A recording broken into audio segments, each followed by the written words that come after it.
Hey everyone, welcome back to another week of podcasting and gaming here on Cosmic Crit.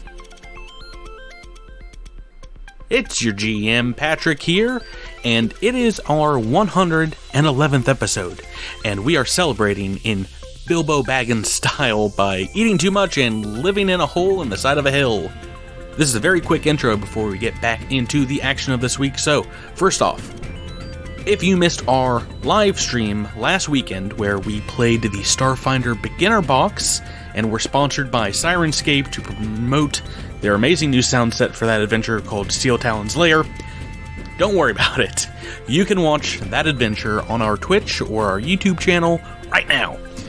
Take a minute, check our website out, and subscribe to both those places. Ring that bell or whatever notification option you want, and you won't miss any new episodes or any of our future streams ever again. Next up, there is still 2 weeks in our November challenge to submit an NPC to Season 3 of the podcast. We've run this fan challenge now for every season, and we've populated Absalom Station and Akondis with your NPCs, and we want to do the same for the fighting men and women of the SDF and the planets in the Attack of the Swarm adventure path. The link is in the description of this episode. It's on our website, and our top winners, we're going to give you a gift card and the ability to see your NPC creation probably get eaten by a huge space bug. I don't know. I can't tell the future, but there's a 64% chance they are going to get munched on like the lawyer in Jurassic Park. Don't quote me on that. Don't at me on Twitter. But yes, now there is a 100% chance that might happen now.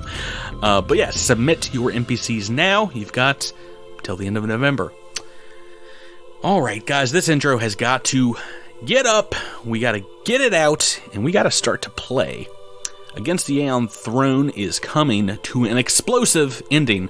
So what better way to continue than with this episode? It's number 111, and we call it Dazed and Defused. Episode commencing in 3, 2, 1. Episode initiated. Crazy. That's how this show goes. Millions of Aslanti are their foes. Maybe it's not too late to roll a nat 20 and thereby obliterate. Stamina wounds are not healing. This podcast hitting your brain, and this show is off the rails on a critty train. That's right, everyone. Good evening, bat decapitating, eyeliner wearing weirdos, and welcome back to another episode of Cosmic Crit. I'm your GM, Patrick. We've got a heck of a blood-splattered episode, so let's move the hands of doom to the critting hour. Let me introduce my 5 friends and your players. To my right, nobody wants him as he stares at the world, plotting his drone's vengeance. He would soon unfold. It's Tyler playing Nikithian Dronitis. I like to think that I'm the Zach Wild to your Aussie, Patrick. Okay. To his right, her evil mind plus enemies destruction, sorceress of death's construction. It's Rebecca Rockin' Talara. No more tears. It's Starfinder time. Across the digital table, people think he's insane because he's critting all the time. It's Miles with a win. And I thought it was just because I barked at the moon. To his right, if you could see inside his head, you'd be seeing he's tricking him again. It's Jabert bringing Bumfuzzle. Thanks. Hey. Hi. And finally to my left, is he alive or is he dead? Another tentacle monster beat him about the head. It's Drew running with a Kaz. Rebecca! What? He's making a very, very dated reference to the Osbournes. The Osbournes, yeah. Did you say Rebecca? Yes, you did. I said your name because you're my wife and you're in my house. And Okay. Oh boy. Oh, it's a rough start. Yeah, so I started out doing Black Sabbath, and I was like, nah, I want to do Aussie songs too. Hey, I actually got a reference. I actually said a reference. Aren't you proud of me? Most everyone did. I was actually surprised. I think you started off with Ozzy Osbourne, Crazy Trains by Ozzy. Yeah.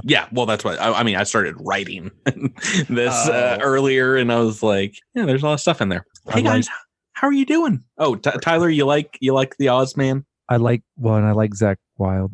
If you haven't checked out his solo albums, you should. They're really good. I don't boy. think I ever have, to be honest. Yeah, Book of Shadows and Book of Shadows too. Yeah, they're.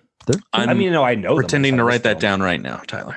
Okay, well, I will retreat into the darkness of. If only we were recording this, I'll remember to when I'm editing it, and I'll be like, oh yeah, let me look that up. Oh yeah.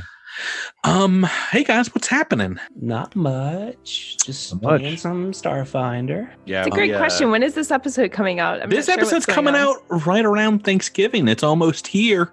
Oh, Turkey Day in the States. American Thanksgiving. Because Canadian Thanksgiving's already happened. Do you guys have a favorite side dish at Thanksgiving times? Didn't we answer that question last year? I think we did. I think it bears repeating every year, Drew. So why don't you? I'll tell you mine. I need to go back and listen to make sure that I say the same thing. No. There will be inconsistencies afoot tonight. I don't need Will D calling me out for. Actually, last year you said that you liked dressing. We're new characters this year, so we can say whatever we want. Well, I'm a whole new man. Yeah. I mean, I've cooked. I think I've cooked a lot for Jipper. We do Thanksgiving after Thanksgiving up here, but I really like making my own gravy, getting on that gravy train. But when else do you eat stuffing? Going off the rails on that gravy train. Oh boy.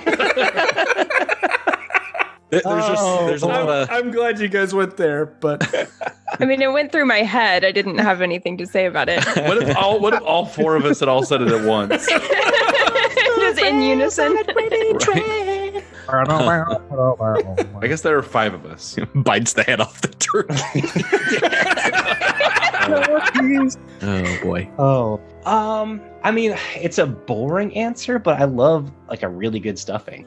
Yeah, I was about to say dressing. You don't really eat it any other time of the year. Like, have you ever been out and about and it's like, yeah, I'm gonna have I don't like the stuffing. super dry stuffing. You know, it's funny you say that. There are so many things that are just around Thanksgiving that are not any other time. Well, and dressing is literally the only reason that I want turkey, because I don't like turkey. It's too dry. It's just not great. I would rather have ham. However, you can't have dressing with ham or stuffing with ham. I've actually never put it on my turkey. I just eat separately. Oh yeah, that's same. Yeah, just separately. Yeah, but you have to have them. It can't be on the same plate as ham. It doesn't go with ham. It goes with turkey. But that's the only reason you have turkey. No. What? I disagree. You have some odd food rules, Rebecca. No, I was about to say, who's do you guys dry have really weird Southern stuff that you have to like eat every year? Well, I mean, my stepmother makes this bomb corn souffle that is probably my favorite part of Thanksgiving. Interesting. Yeah, corn souffle is good. What do you got up there in the pack NW, Tyler? We eat turkeys that have given their consent for consumption. Oh, that's right. He lives in Portlandia. Yeah. They're ready to die. I mean, I don't know. I'm sure there's some like kale tofu replacement for turkey that I'm not aware of. I don't know. Like kind of like Miles was, or I think it was Miles was stuffing. But specifically, I like sausage, cornbread stuffing, which really isn't stuffing because you don't actually put it. You know, it's cheating, but it's called stuffing. I never put it in the turkey either, so I'm with you. Yeah. Oh, well, that's what makes it dressing. Everyone, you shouldn't put it in the turkey because there's a whole host of health issues. Yeah, it's really bad letting idea the innards of a bird soak into bread that you're going to eat. Sweet truffles, like in the league. Don't do it. Have you at least had like deep fried turkey, Rebecca? Oh yeah, well, we usually get a smoked turkey from the barbecue place. Oh, okay. Yeah. We and it's delicious. We really alternate year by year ham and turkey because my family really prefers ham. I like to have turkey with dressing, but ham with other things. But my dad makes really good candied yams, so we'll at least have candied yams. I like that. Yeah. Another Southern class. I am doing my own smoked turkey for the very first time this year. Ooh. So I bought in the Traeger. No, I bought like an actual column smoker, like a Bradley column smoker. It's not a Bradley, it's a Masterbuilt. But so I actually bought 2 turkeys this year so that I could do a trial turkey and probably mess it up horribly. So then I could actually do the real turkey somewhat competently. So I'm very excited. Awesome. This sounds great. Yeah. Everyone listening, share with us your Turkey Day traditions on our Discord, and depending on how hungry I am that day, I will be very happy or unhappy with you. This has been Turkey Talk. Yeah, this has been the introduction. But oh boy, this episode, we've got some insane stuff going on, and you guys need to brace yourselves before we get back to it and remind the listeners what happened last time on Cosmic Crit. The crew decides to check out the Bend Travel Laboratory next, and they find a couple of gray alien scientists and a pair of gigantic rings emitting some sort of magical energy. Portals, perhaps? While chasing after the Greys, part of the crew finds themselves somewhere else. But before they can think too much about it, they are attacked by a giant twin soul. Wynn helps get the whole crew back together by having Nikithi shut down the strange device. Now it's 5v1 against a weird beast. Kaz takes a real beating from the interdimensional goo, but probably saved the rest of the crew in the process. Wynn charges valiantly into battle, only to be sweetly serenaded into slumber by a gray alien spell to miss all of the action. However, he wakes up just in time to deliver the killing blow to the twin soul beast. Yay, you guys won again. I'm sure that's not getting old for our listeners at this point. Yes, indeed, that's what happened last time. But that's not what's happened at the start of this episode. Oh no, because this episode, once more, is not starting in Urelos, but we see ourselves in the black backdrop of deep space, where we see once more a similar scene we've seen on the podcast before. The remains of a starship battle, destroyed craft littering the cosmos here. Some of them painted as Lanty green, and amongst them hundreds of deathly still floating bodies all falling together.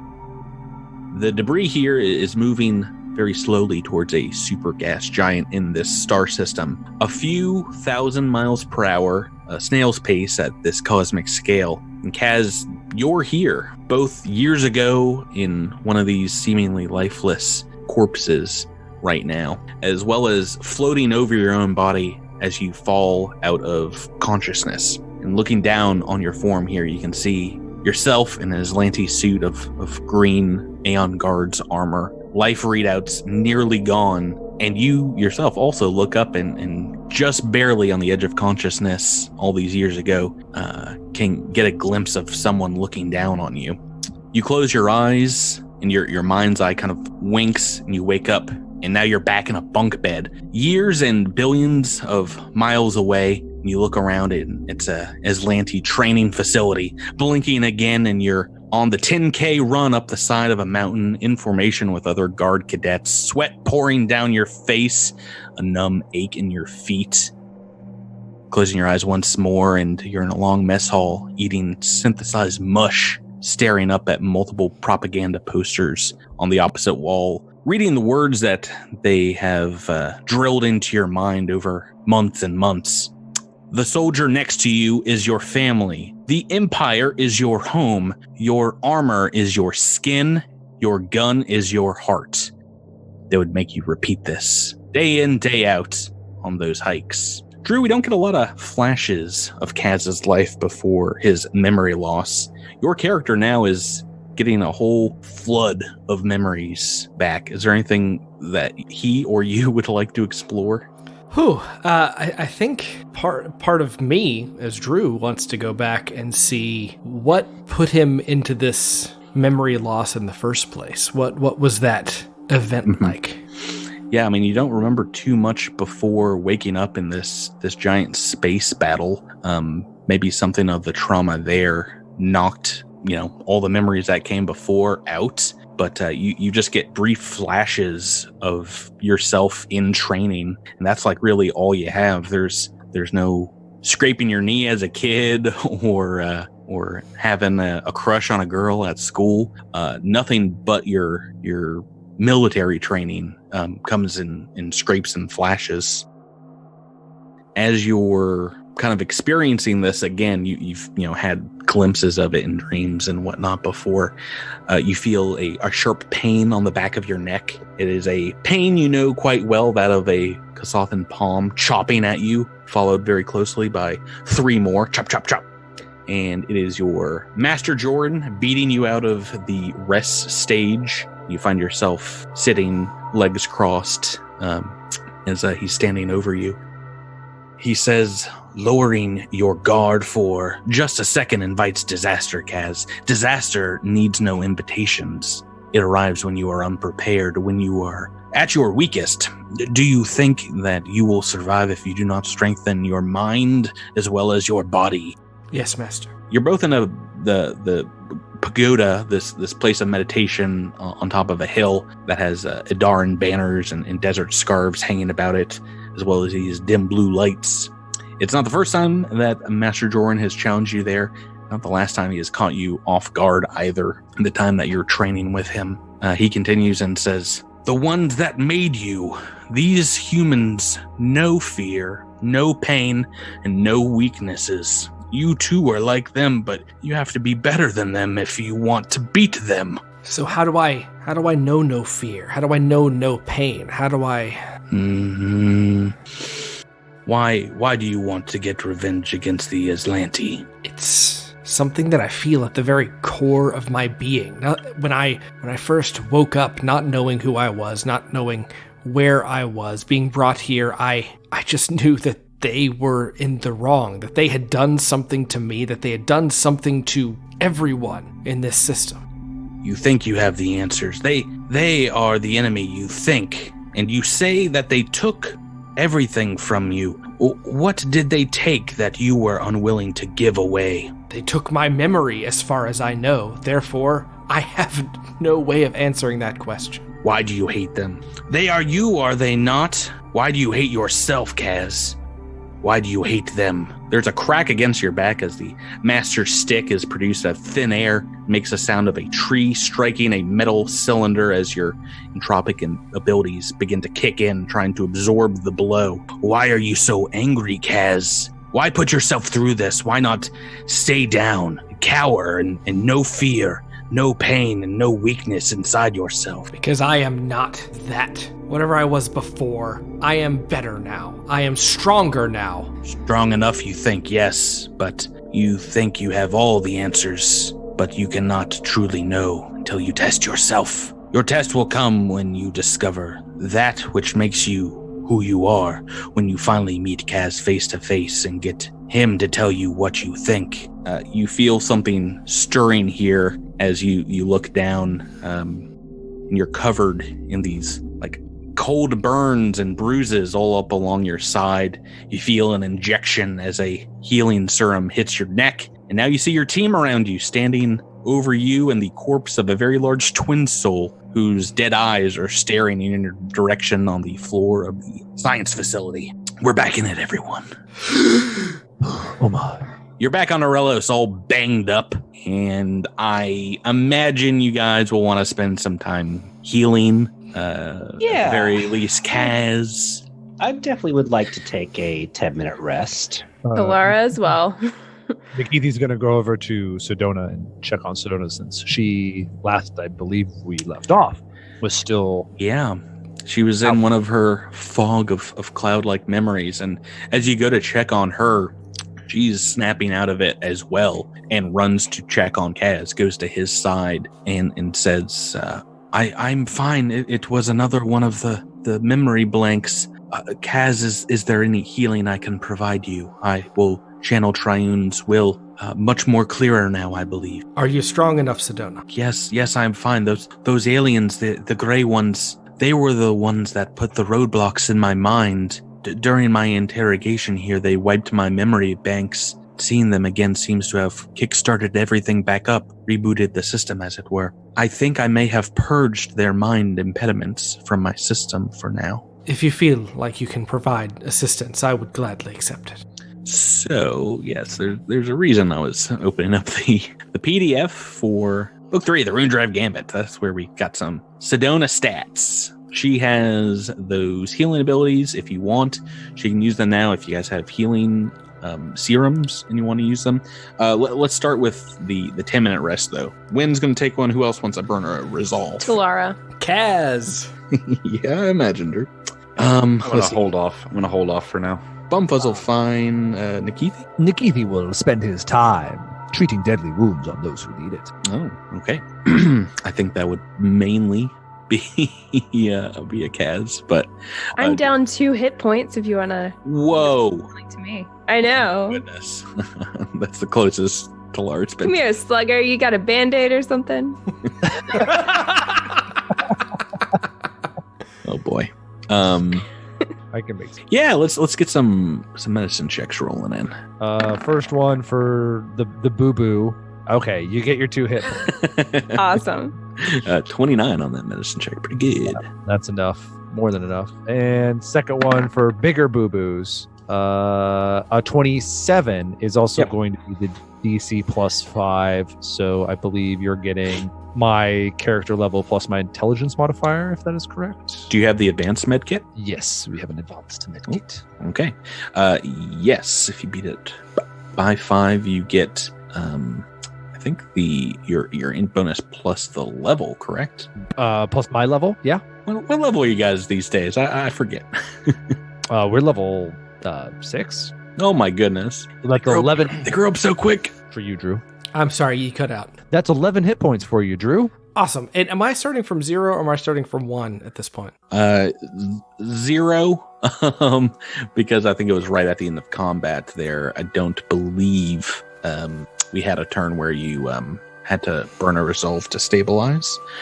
Did anyone want to try and burn a healing serum so he doesn't have to waste resolve? Yeah, I can drop him one of those. Okay. Yeah, feel free to roll that and add that to the hit point total. Okay. Gotcha. 4. Let's see. Yeah, if you want to burn resolve a little bit more now, you can. If you want to just go to some Sedona healing, you can. She has a number of mystic cures she can throw at you guys. Here, let me stab you with the healing serum. That's 7. How is Kaz doing, Drew? With that, Kaz is at 22 HP, which is less than half. Right, so Sedona does have a level 2 mystic cure if we want to burn one of those. How many? Can we ask how many spells she has to her available today? Yeah, for level 2, she hasn't used any since you guys came down to this level. So she can cast this 3 times. I mean, it's just me, but I'm thinking that might be worth using one of those. Does anybody disagree? Oh, it's definitely worth it. I mean, you can burn serums all you want, but these don't cost a thing. She's happy to do it. Yeah, let me get some of that mystic cure. Do you want to roll it? No. What is the what is the roll? Well, it's 3d8 plus her wisdom modifier, so it's 3d8 plus 5. So it's up to you. I can roll it. You can roll it. Oh, should I take my own fate into my fate in my own hands? Probably. Fortune favors. It's 11 plus 5. That's 16 back. Yeah, not terrible. But still not up to full. Do you want to just burn another one? I don't think I should burn another one of those, but I do have... How far down are you? I'm at 38 of 52. So I'm down a decent bit, but I feel like I have a healing serum that I can use. Well, we might as well. I mean, I don't know. Your call. But I would say go ahead and do it. I have a bunch of Mark 1 healing serums that aren't going to do a ton. So I feel like, yeah, in combat, not too much. So I'm gonna at least roll 1 or 2 of those just to get them out. Okay, might as well. That's a good roll. That's a better roll. What'd you get? So that's a 5 for the first one and a 7 for the second one. Okay, all right. And I'm now at 50 of 52 HP, so we doing just fine. You don't want to another bandage for your boo-boo? I'll be okay. Okay. Excellent. So, I mean, you guys have survived this crazy combat. Last week, one of the most anticipated fights for me, because I knew it was just going to go off the rails. It's just going to go crazy no matter what. It's so weird after the last fight when nobody wanted to punch Kaz at all, and this fight. Yeah. Everything wanted to kill him. I rolled randomly a lot too, and I was like, oh, it wants to destroy Kaz. Of course it does. That makes a lot of sense. I have questions about that fight that I don't know if you want to answer or can answer. Well, yeah, you guys figured out some information about the Twin Soul late in that battle, but go right ahead, ask away. So when we were in the kind of alternate dimension, were my kinetic attacks or my EAC attacks doing more damage to it? Oh yes, you figured out pretty late after I think it was shut down. Yeah, the energy. It has a weakness to physical attacks. In the etheric realm, it also had just a general weakness to magic missile damage, force damage. So it's basically this creature that is like two-bodied, and it lives like half the time in each world. So it's kind of flitting back and forth. Pretty cool monster. I mean, hard enough boss fight by itself. That was CR8, the Twin Soul. Wow. But that was on top of having to fight two gray vivisectionists who, as you're looking over what you found last week, it seems like they had cut up one of these Twin Souls and were using it to power these gateways, these two portals that you guys were popping in and out of during that combat. And as you go to these doors to the north here, you see that there is a whole set of caverns where it seemed like this Twin Soul was being kept. Pretty creepy. Do we think this Twin Soul was being kept against its will, or was it like working together with the Greys? As crazy as that sounds. Yeah, as you're maybe taking a look at some of their data sets and notes and ACLO, it seems like they had come here to Aurelos to study the Twin Soul specifically. So it might have been like a natural occurring thing here in these caverns. It looks like they're well worn, so it might have been here for some time. It actually says a pair of Twin Souls, but as I said, one of them was killed and dissected. Do the vivisectionists have any information that we could gather? Any gear that we could take to replenish our stocks? Anything? You spend some time looking around this lab while you download the data set, I imagine. Yeah, yeah, for sure. You downloading all that data and deleting it. Yeah, as per your MO. Taking a look around here in one of the offshoot medical labs, you found amongst some pretty gross looking surgical tools, 3 med patches, and another advanced med kit. In case you didn't have one at this point, here you go. Hey, right. Yeah, replenish the stock. But yeah, that's about it. I think the Greys had on, they have like a couple of little needle pistols. You got to figure out firsthand, and I don't think I gave you their between last week and this week their items, if I'm mistaken. Boo! You sure the Twin Soul didn't like hawk out a long arm or something? Hawk out. Oh, I swallowed this earlier. Blah. I was going to use it in my escape. Blah. Blah. So these guys are actually outlined in Alien Archive number 1, I believe, as both a playable and an evil race. I've read some pretty interesting stuff of people playing gray characters and playing them just like kind of like Men in Black, very very jerk, almost goblin-like.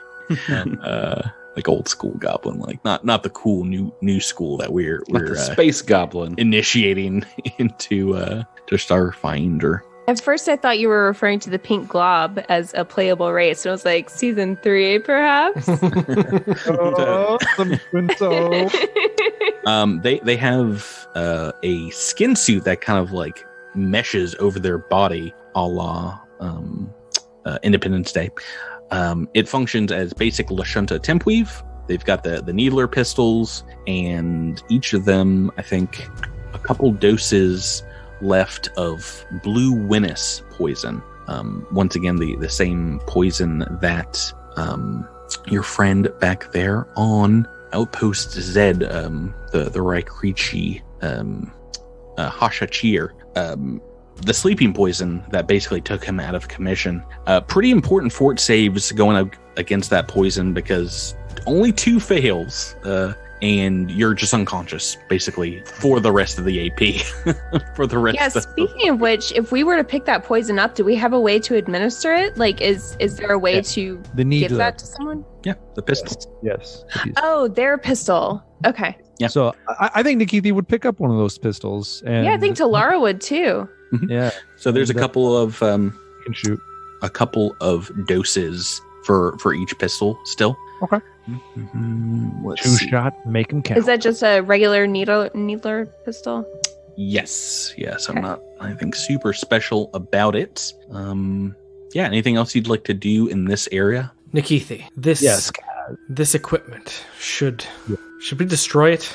Is there anything that we could do to prevent them from ever recreating what they're doing here? Well, that is a interesting question. I am sure we could figure out a way to sabotage the work. Yes, I mean, I have already... Nikithi says as he's deleting everything. Just like pouring gasoline on the computer. Yeah, but I mean, is there a way to... I mean, yes, Nikithi is deleting all the information, so they don't know how any of this works. But is there something that we could do to the physical equipment to maybe make it to where it's just non-functional? So not only do they not know how this works, it also just straight up is broken. Yeah, is there a key component that we can take and destroy or something like that? I mean, there's a couple of, sabotage points to make sure this doesn't like function in the immediate future. But if Kaz wants to just like go to town on it and use it as a punching bag for like an hour, you can probably destroy most of the finer parts of the 2 rings, the devices themselves. I don't know that we have an hour, but I will take whatever time we have. Training montage of him punching a slab of beef. You see Idis trying to mimic your movements, trying to help you out. Which is not as good. Good girl. Right. After a little bit, Mergerber comes on over the comms and says, come in, Phoenix's respite crew. Are you all right? I heard a lot of weapons fire and screaming and then silence. Sounded like something tore a hole in the fabric of the space-time continuum as well. You all right? Yeah, I'd say we're doing better now than we were a few minutes ago. Did a hole get tore in the space-time continuum, or was I hearing things? Yeah, how do you know what that sounds like? Oh, I've been around, all right. That's an uncanny set of ears you got there. They're doing all kinds of weird stuff in that northern lab. Well, don't worry about it. Whatever you're doing is weird. Nikithi. We're having a conversation in Aquin, yeah. Aquin. Nikithi turned off. Go ahead, Rebecca. Nikithi turned off the machine. You don't have to worry about it anymore. Oh, good. Are you all fit and ready to continue on? We need that last data set like yesterday. I think we are. Let's go. Let us move forward. Excellent. Feel free to throw yourselves in marching order, heading down the last unexplored part of this facility. Kaz is going to activate his purple Aeon stone. Right before you popping in down there. Yeah. Excellente.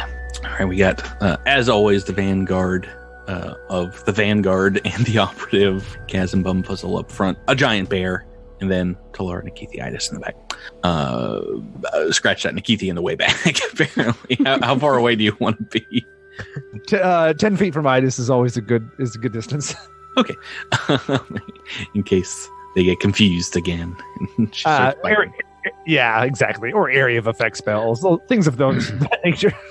Sedona is going to pull her pistol, walk up next to you, Nikithi, and it's like, we're almost there. We can do this. I'm actually beginning to believe that this will be a success, which before we came in here, I Well, I didn't have as much faith as I do now. As you say that, she shot, her chest explodes. Like, no! Oh, God! No! Why?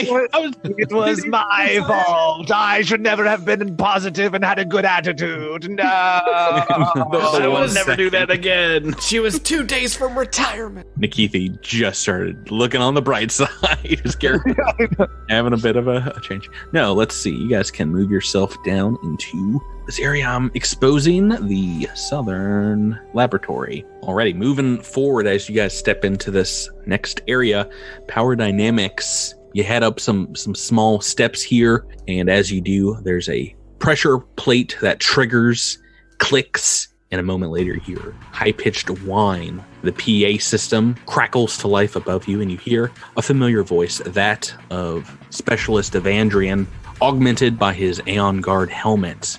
Coming through this PA system, he says, "Phoenix's Respite Crew.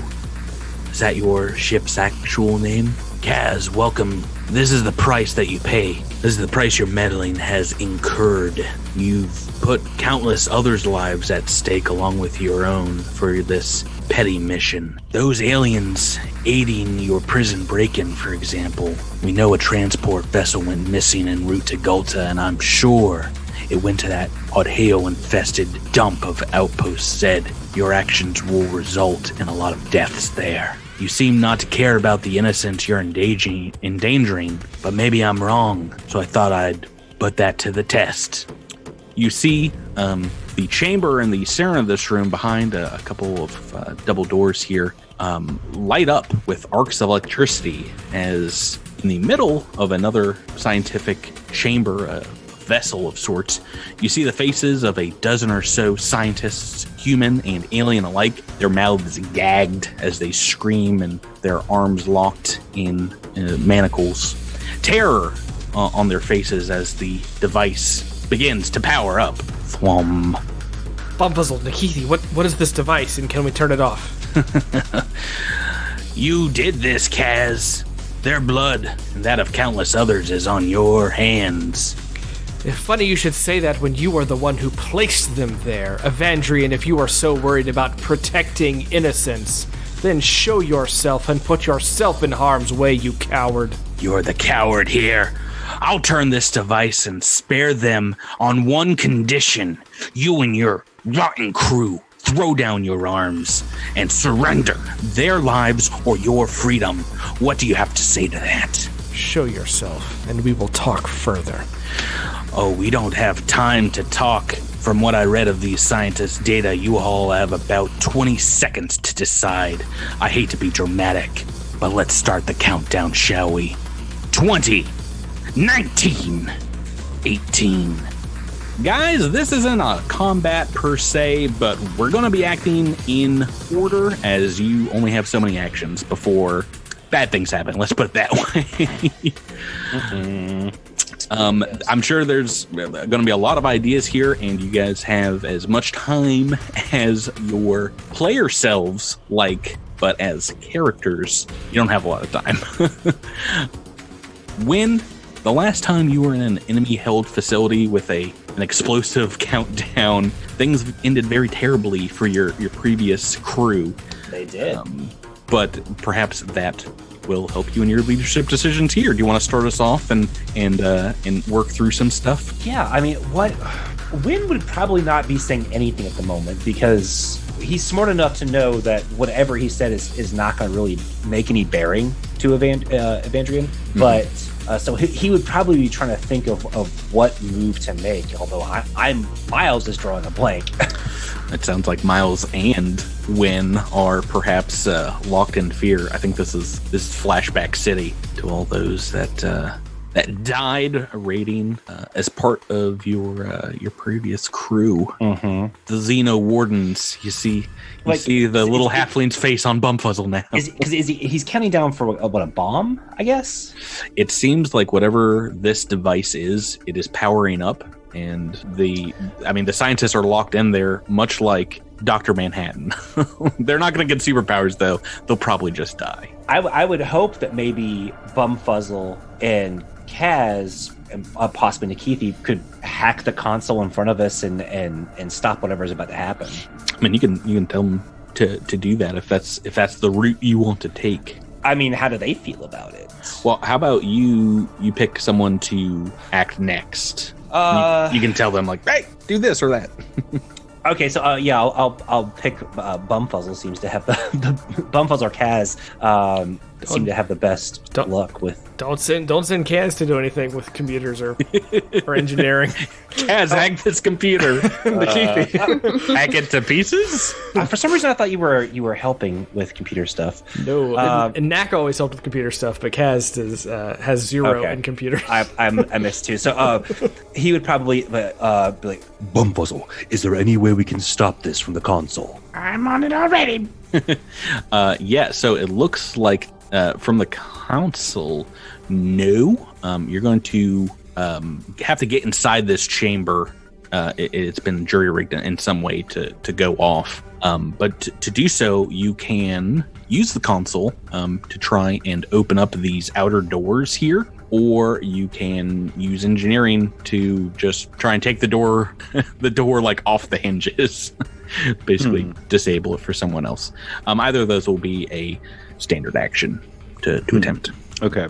So it's computers to open the door, or engineering to just take the door off its hinges. Yeah, just open the door in a more creative way. All right. That sounds more my speed. I say. This terminal doesn't control the thing in there.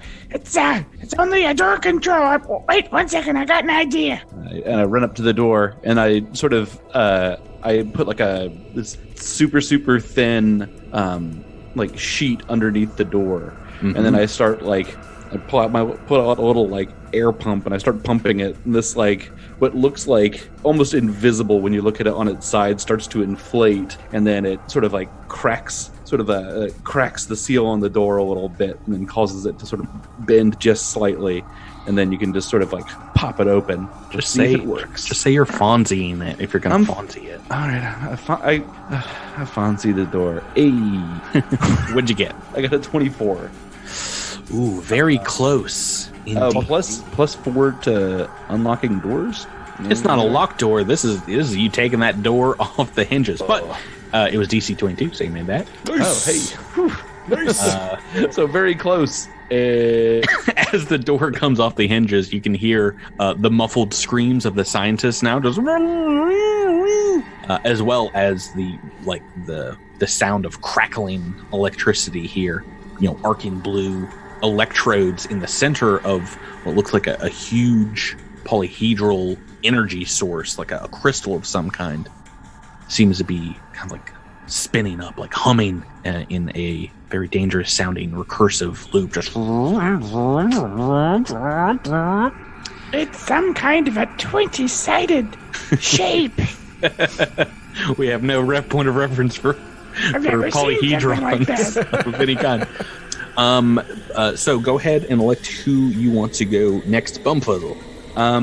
This is looking like a job for Talara. Maybe she can do some magic to suppress some of the dangerous energies that are in there, or do something to help people get out. That seems like something she could. I don't know. I don't know what she does, but I think she could maybe magically douse the electricity. That's like fire, right? Probably not. I say, Talara, is this you? Do you know? Go on. There is something I can do. What do you want to do? This is an interesting idea. No, I must make an right choice. It's very interesting. All right, so Talara, I don't know what good this will do, but Talara can come into the room, and now that the door is open thanks to Bumfuzzle, I can use infinite worlds. This is probably really unwise. To change the nature of the hazard. Yeah, so I could change it from electricity to something else, but that's So, probably not going to help these people, right? Right now, it's blue raspberry electricity. So, So I can make it like green flavor? apple acid or something. Yeah, green apple acid, or flaming hot red. It might scare the folks in here a little bit, but if you guys don't want to be shocked, that is How cold is cold? I mean, any Ice of it. cold? Yeah, it'll All right. it'll freeze your arm off cold. Pick your poison. That's the greatest sequence we've ever had. So, like I say, I'm not sure that this does any good. Should I do something else? I mean, my original plan before Bumfuzzle started spouting nonsense about what Talara is able to do was to try to intimidate him, but I don't even know where he is. He can hear you wherever he is. He's talking through the PA system. Why don't you give me a sense motive check if you're talking about Evandrian? All right.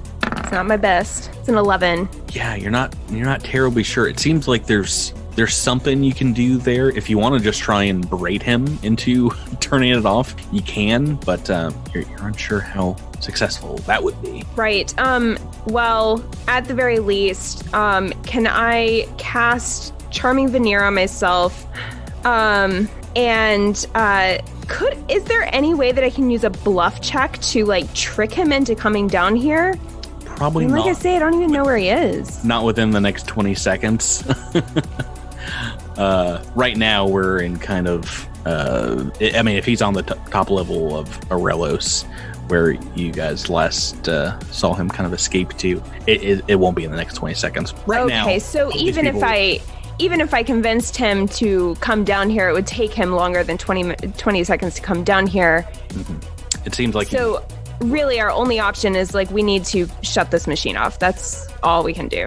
Well, he says he has some kind of way to stop it, to trigger the cooldown from wherever he is. So if you want to try and talk to him, you can. But whatever you want to do it now, because tick tock, tickety tock, gosh. tick tick.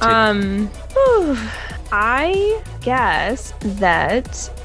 Gosh, this is hard. There's so little I can do. You wish you had all those skills of a Solarian, right? Right about now. Well, Solarians have more than Witch Warpers. All right, so, oh gosh. Okay, I don't even know what I would say to him. Once, if you want to make a intimidate check, why don't you make the roll and let that inform how successful you are, one way or the the other. All right. Whew. That's a 16. It looked like it was great. It looked like it was going to be the one. +2 for Charming Veneer? +1. So 17. Yeah, no. What? It doesn't come out very confident, but feel free to try and yell at Evandrian. Talara would she clearly doesn't know what to say. She'd be like, didn't you hear, Kaz? You're going to have all these people's blood on your hands. Come on. What's wrong with you? Yeah, Kaz, their blood will be on your hands. Thanks for backing me up, Talara. That's not what I said. That is what you said. Close enough.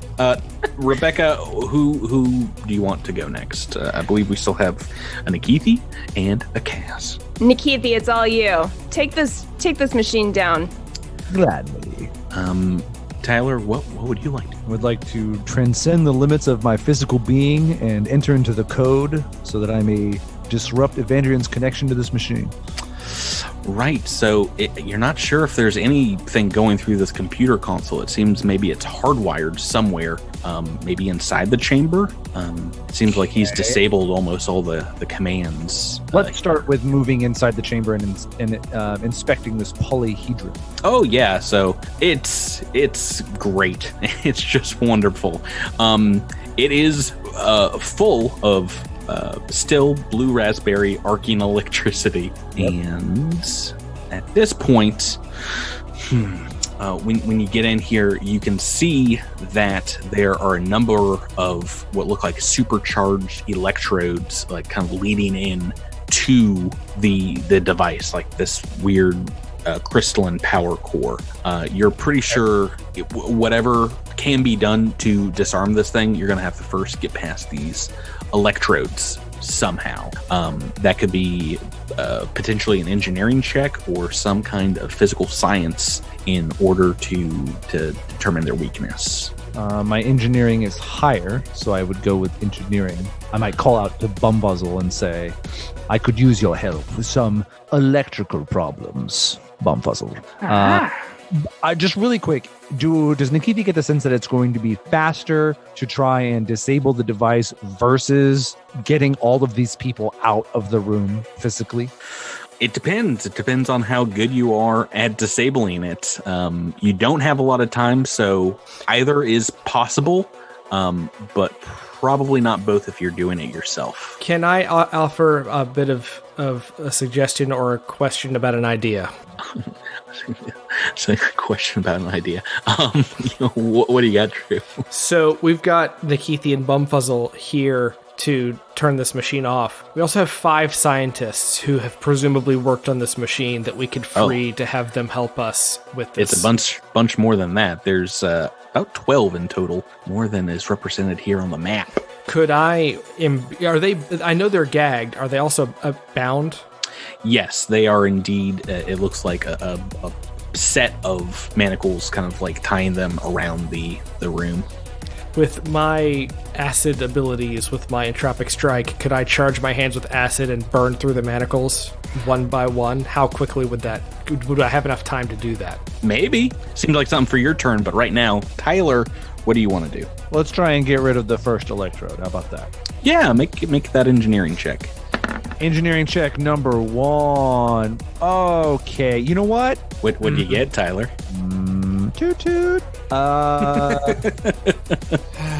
You know what? Book 6 reroll. Oh! 6 reroll. We gotta save these people. This is an important moment in Kaz's arc, in Nikithi's arc. He's dedicating all of his attention to saving these people. Yeah, no way he's failing here. The arc damage that you're definitely going to take. What was your total roll? 18. So if that's not enough, I'm re-rolling it. Oh no, I don't tell you whether it's enough or not until you re-roll. Oh, well, then I'm re-rolling it. Yeah, because I don't think a 2 is going to do it. Probably a good idea. But you can roll. If I get a 1 here, I'm gonna scream. Good. Didn't get a 1.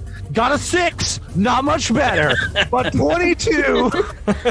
All right. So, electricity damage coming your way. Let's roll that first. Guns the best. 15 points. Arcing blue electricity. Make me a reflex save as you're pulling these electrodes out. Okay. Did I fail? Is this because I failed? No, you succeeded. Yes. Awfully though. All right. 18 on the reflex save. Only taking 7 points of damage as you're able to, kind of like shield your hand from the last couple of electrodes. And almost a third of my health. Yeah, you've exposed the core here. You see that indeed the center of this device, like leading up to it, behind the electrodes, is a straight shaft of cables powering the crystal from below. It's this very odd polyhedron that is just crackling with energy. Not necessarily electricity, but there's some kind of mystical element to it here. Let's see. We are next by process of elimination onto Kaz here. Drew, do you indeed want to run into this room of death and start pulling people out? See if you can get them free. So I don't necessarily want to free them. I want them to help, but that's not necessarily. And we've now got the core with all the cables. I mean, should I just start ripping cables out? Is that a bad move? Seems like something you want to do in a bomb defusal situation. Just start yanking. Yeah, I mean, got my shield on. I just got all the health back. Didn't you used to play the skills character on this podcast? Yeah, I did. But not in the day. The science team. Can I intimidate the crystal? Oh boy, I'm gonna need that action now. You're stalling. Okay, so what kind of check would I have to make to free as many people as possible? In the amount of time that we have left here, this is going to be an engineering check to try and get them loose Okay, that is not going to work. So, Is there anything you want to say to Evandrian? Do you want to try and work on him? yeah. Evandrian, enough. I don't see you all laying down your arms. But you see me laying down mine. Look, I am unarmed. Take me, let everyone else go. That's not the deal. Tick tock. 15 seconds left. I imagine you want to try to do some kind of diplomacy roll with that. Yeah. That didn't seem too intimidating. I give up. Evandrian. Shoot. What do you? Oh, you got Hate everything. the low roll cloak here. 5 on the dice, 10 total. Why don't you make me a sense motive check as well This will be great. while you're interacting with Evandrian. Natural 20 sense motive. There we go. Yeah, you know, talking with him, it does seem that Evandrian is hesitant somewhat to carry through with, you know, murdering these people. Are these citizens of the Empire? Are they human? Some are. Most are alien. About half are alien.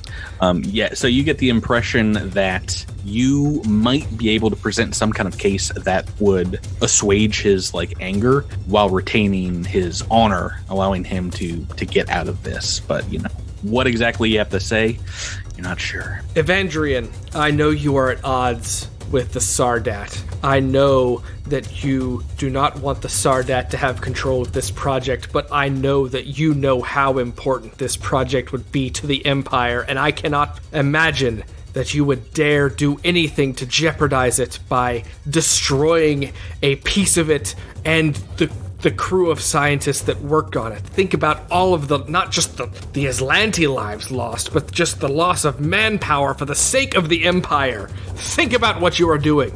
I've thought about it long and hard. I rigged them up over 24 hours ago. They've been in there for some time. Make your decision. Lay down your arms. We're on to turn 2 here. Back to Win. Sedona is agog at what to do here in the back. How do you think it's going, Miles, so far? Not wonderful. Is there some team that you would like to help out on? Do you want to try and talk to Evandrian, try and disable the device inside there? Yeah, I mean, I would like to try to disable the device. I've got a decent computer's check.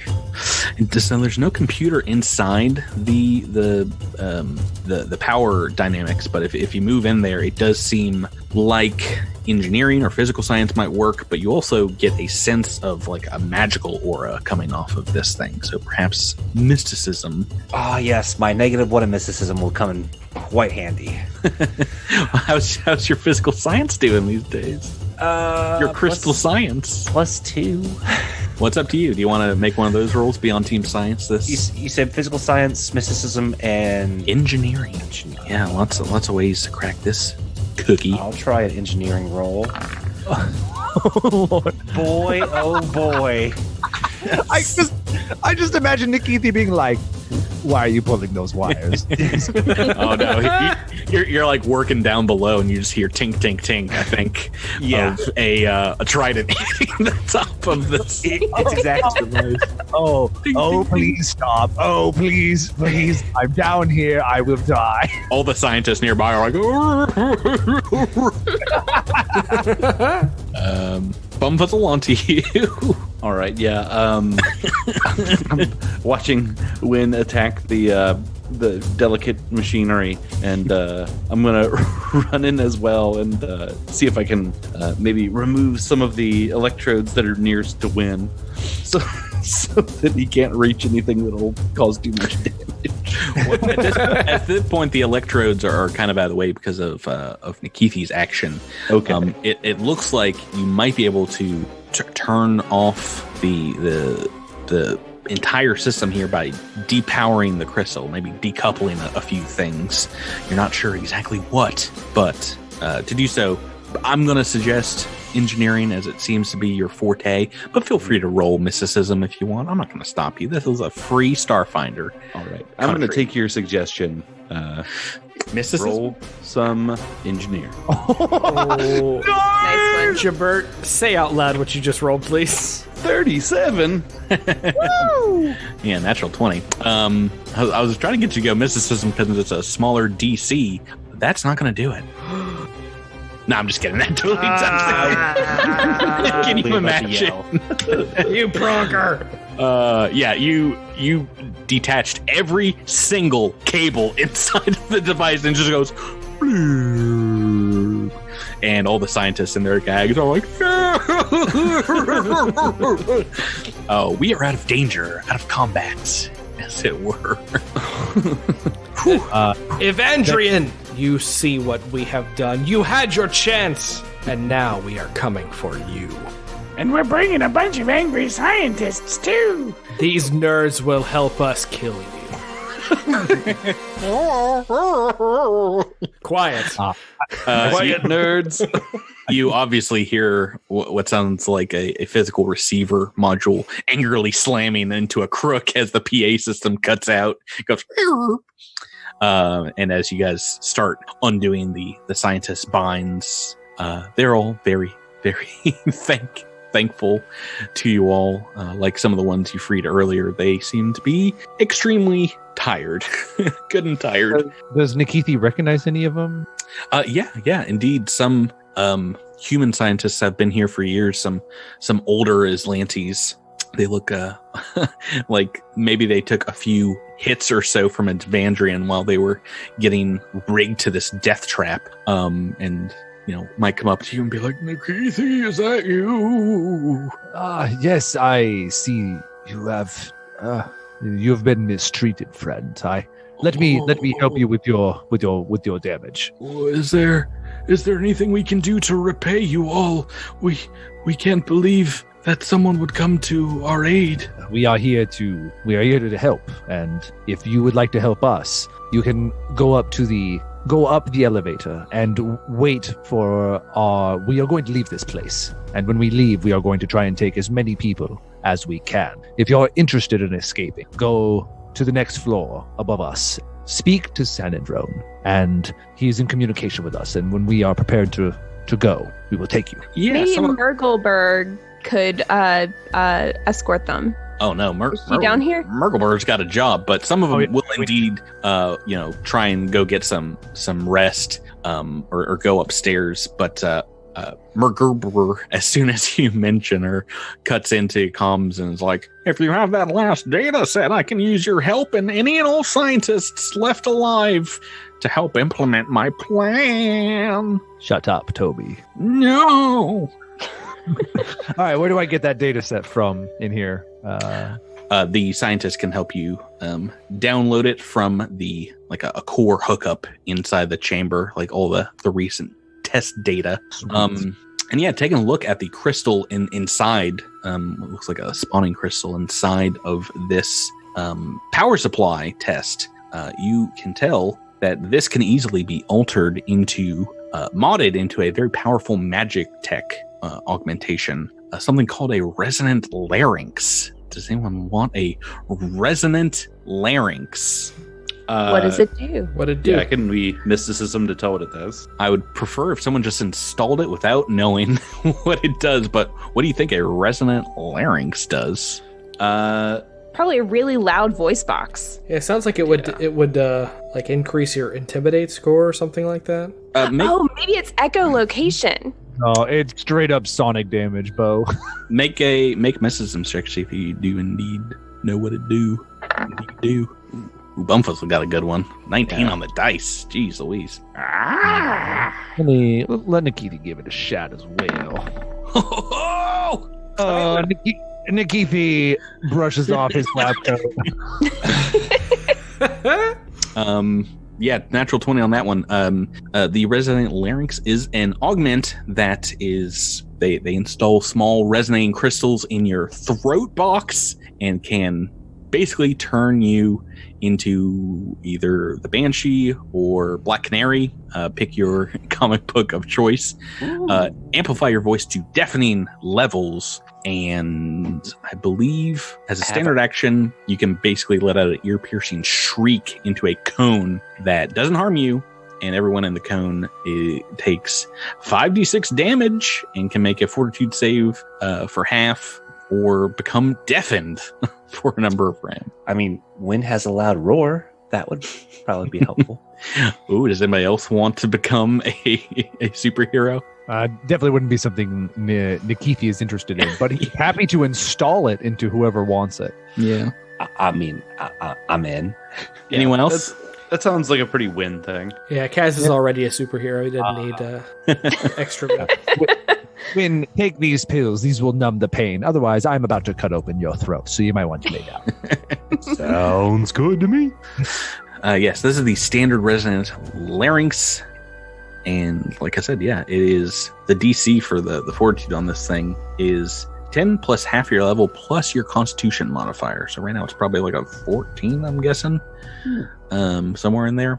And yeah, it's 5d6 sonic. And you can only use it basically once per combat until you've taken a 10-minute rest.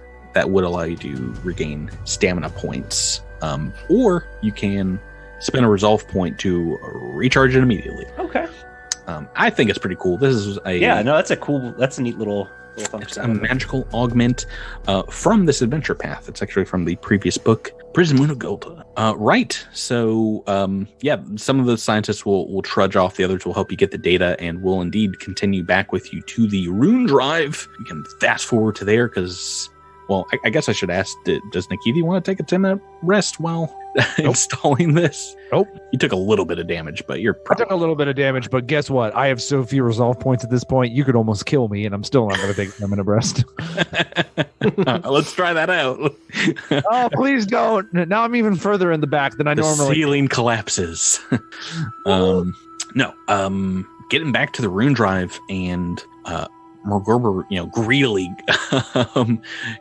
is waiting for that data. She's her shawl kind of wrapped around her trunk-like body is already covered in grease as she's taken off all these panels on the containment unit to the Rune Drive, and there's like tools spread out along the floor here. And yeah, she says, we ain't got all day. Let's kick it into montage mode and take this theoretical engine into the realms of impossibility. Sounds good. Let me give you the data. Well, thank you very much. You guys can look over it as well. Why don't you make me a mysticism check or physical science to kick off the scientific montage?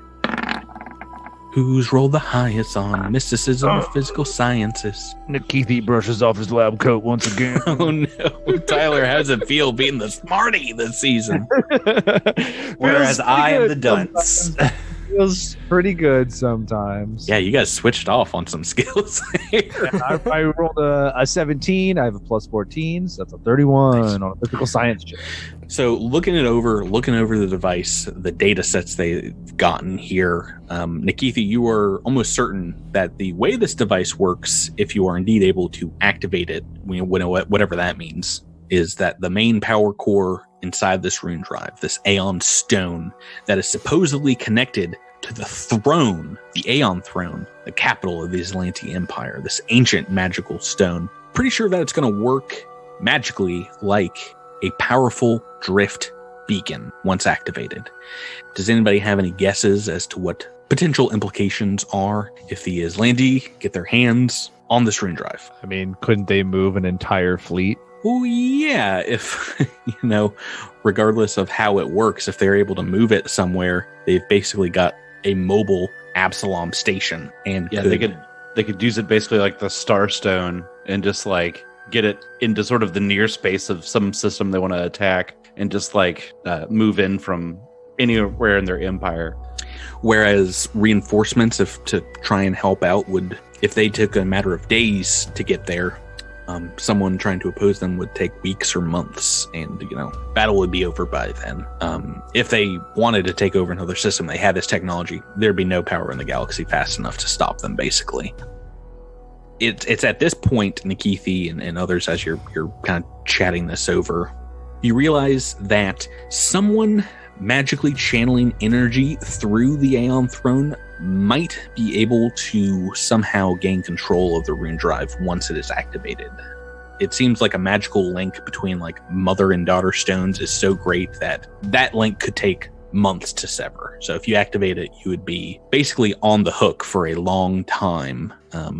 as it would almost act like a homing beacon as well, because they would be able to zero in on wherever you go. Does that make sense? So if we turn this on, whoever is also linked up to the throne would not only know it's on, but know where it is. And am I understanding that they could also like exert some control over it? Yeah, perhaps. Maybe, start it up, stop it, that kind of thing. Turning it on is like a terrible idea, it sounds like. Yeah, Merle Gerber will back this up if you're chatting it out and says, you all won't be able to use this device yourself without being on the run from the Aslanti. No star system would be safe if they can track you with this engine, but all the same, well, we've got to get it out of this facility somehow and get it out of the Sardat's clutches. I agree. The question now is, how do we get it out of the facility? We certainly cannot take it apart piece by piece. It's impossible. Lara's a smuggler. You've got to stick it in your back pocket? Yeah. It's like 3 feet wide on each side. No, but yeah, Talara, if you are indeed pouring over this data, you get a general sense of just how the rune drive seems to work. And it becomes clearer and clearer that it is indeed based on the fundamental laws of whatever powers you have, these witch warper abilities. Because the rune drive seems to theoretically, from McGruber's notes, be rewriting reality as it's powered up, and taking a look at the kind of like base code work of the universe, time, space, energy, just kind of changing them, flipping them on and off, upside down. Water can become dry, light slows down to a crawl, those kind of things that shouldn't be like possible physically. But you are pretty sure, if this thing was indeed attached to a spaceship, that it would just be able to rewrite the laws of the universe around it and maybe make it so that, on a vessel, the space between Aurelos and Nakondis is a few thousand feet instead of a few trillion miles. So not necessarily teleportation, but just kind of rewriting how things work. That would be this thing at its like max power. The capabilities it have. But, what would that do to living creatures inside of it? That's something they tested thousands of years ago on the Royal Venture, and it didn't turn out great for them. You yourself, though, have summoned creatures from other planes of existence, and you're fine. They're fine, right? Is there any possibility of partially using it? Like, not turning it on to max power?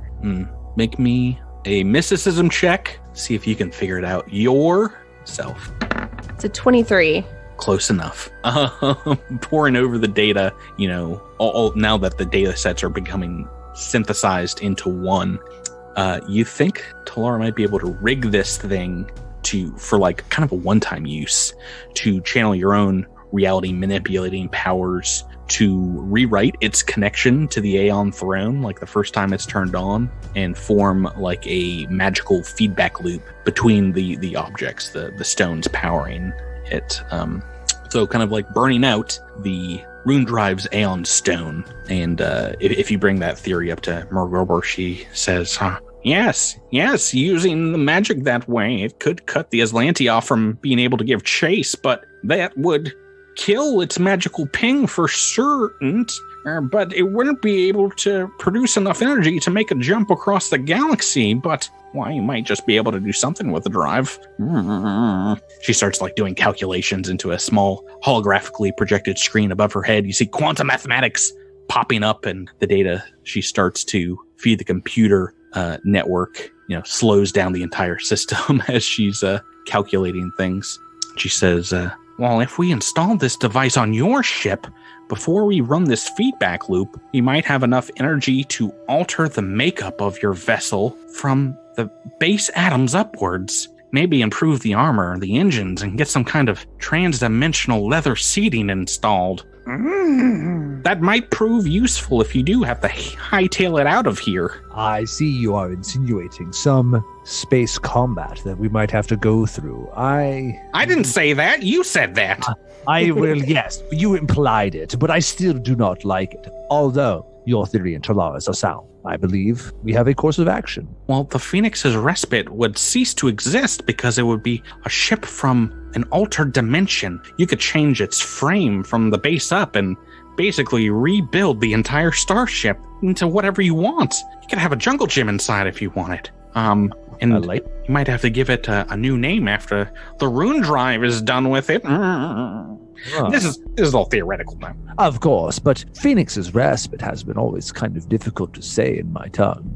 We still need to finish these modifications, and I'm sending this data out to all stations. Science team, let's go! The scientists that are here, some of them come back from upstairs, slinking down the elevator shaft after a power nap. It takes about a half hour or so as you watch all the gathered scientists here working diligently, disconnecting aspects of the Rune drive and plugging in others. The temperature in the science chamber is dropped down to subthermal levels as the device becomes ready to test and activate, and it begins to glow magically and give off low levels of radiation. Are you guys helping out during this process? What would you like to do in this time? Oh yeah, Nikithi would be there right next to Murgle and trying to do as much as he could. Bumfuzzle's going to go stand guard in the balcony over the hallway. Kaz is going to do the same thing, but in the sort of open space over here to the west. Win is going to go opposite of Kaz in the other hallway, keeping a lookout as well, because he knows very well he will not be able to help with the science. Maybe if you roll a 20. Talara will stay on the catwalk. Sedona on the catwalk. Yes, true. I've waited to say that for episodes. I'm sorry. We've had a lot of catwalks this book.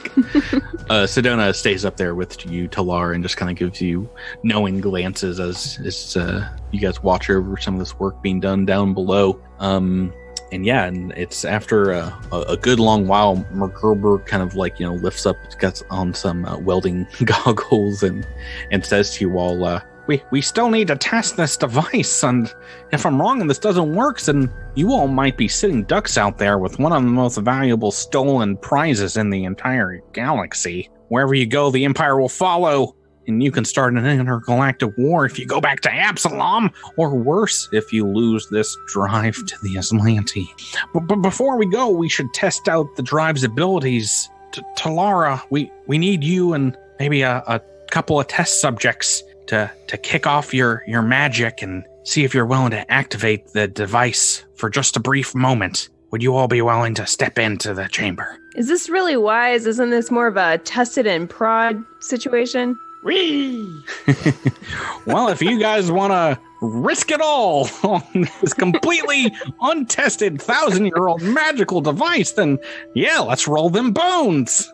All right. We'll take it for a test drive. Good. I would be up for safety. I want to be a part of this test, so I will join you. If the history of travel is going to be rewritten, I would like to be a part of it. That's right, Nikithi. We're ride or die. I just like rides. Sedona comes up to you guys and says, we came to this rock not knowing if we'd make it out alive. If you all are going in there and putting your lives at risk, I refuse to let you do it without me. Sorry, there's no room. Just squeeze in, Win. You're so large, you take up so much space. You could have a team of 10 people without you. That's really insensitive. I've been working on my weight. Thank you very much. Can someone baleful polymorph this man into a medium size? If you guys are all willing to go inside there, they'll, let you suit up, seal you in the chamber, lock it shut. You hear clunk as the drive, this, glowing, it's now like a purplish blue haze through a great deal of steam that you can see in the center here. And as you breathe, even with your environmental protections on, it's producing like a cold haze inside your spacesuits. And it's barely enough to keep your, the chills from running down your spine here. The device powers on, and Mergerber instructs you over comms, Talara, to activate your Witch Warper abilities, kind of drawing out the infinite worlds within this chamber. What would you like to summon up first? What do you want to do? Oh, I see. So this will be kind of like a holodeck, except for it's, an alternate reality instead of holograms. Well, I figured you could at least make it a little warmer, trying to change things up. But regardless of what you want to do as soon as. No. I have something. Oh, okay. I'm gonna bring up the warm, steamy wilds of Nakondis, a place we all know and love, and brings back wonderful memories of our time together. I think it was wet and cold there for the most part. Well, all right, this is the Nakondis from an alternate reality where it's nice and warm and steamy. The Hobguards are like burning hot in their fur coats. The Hobguard like zip lines everywhere. Yeah. It's great. Yeah. The Hobguards are the same. They just have platters with drinks on them. Maybe it's the other side of the planet. The hot side. Yeah. So as your powers begin to swirl, that shows up. You see a tree line and like some steam coming in from there. But, it seems to pop open several portals, and you see looks like the inside of a science lab, as well as this another darkened forest, space in one corner of the room, a mining starship's interior in another, and Talara, through the steam of these mirror universes, these stolen glimpses, you see the rune drive is glowing purple hot now, just fully radiating magical steam as the temperature in the room seems to drop even more. The casing around the device begins to pulsate, kind of like in time with your heartbeat. And you can see that chunks of it start to break off these little jagged pieces and float in the air next to the casing, before just winking out of existence. And the one right in front of you breaks off a hole the same shape and size as the necklace around your neck. It kind of pops off of your chest and starts floating in the air here as well. It starts spitting out letters magically written in the air in front of you that read, "A to be continued." What? Oh, next week we're having a fun time, everybody, on the show. I am taking some liberties with this book. I'm not going to lie about where we're going, but I think you know that if you have listened to 110 other episodes of this podcast so far. A little different from what is in the AP. Still, we are deadly close, guys, to the end of this adventure path. You have like the rune drive almost in your fingertips. You guys ready for the end of this book? Oh man, not particularly. I'm sweating bullets. Does anybody have any idea what's coming next? No idea. I swore to myself that I was going to summon a demon this episode, though, and I failed to do it. I'll do it right now, just for fun. You look around the room and you guys are all like holding hands, and then like between Bumpuzzle and Talara is like a demon. Like, what am I doing here? What's happening? I want to be here for this special moment. Guys, I had so many crits this season. Right, so that's going to do it for this week. Thank you guys for playing with me. Thank you. A lot of stuff still to come. Thank you, everyone out there, for listening, and we'll see you next week. Thanks Good for night, listening, everybody. Bye. Bye-bye.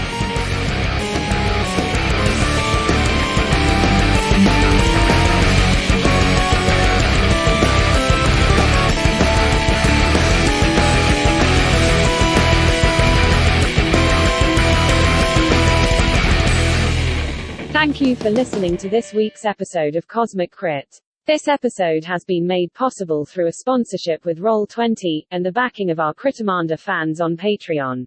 Thanks again and have a great week.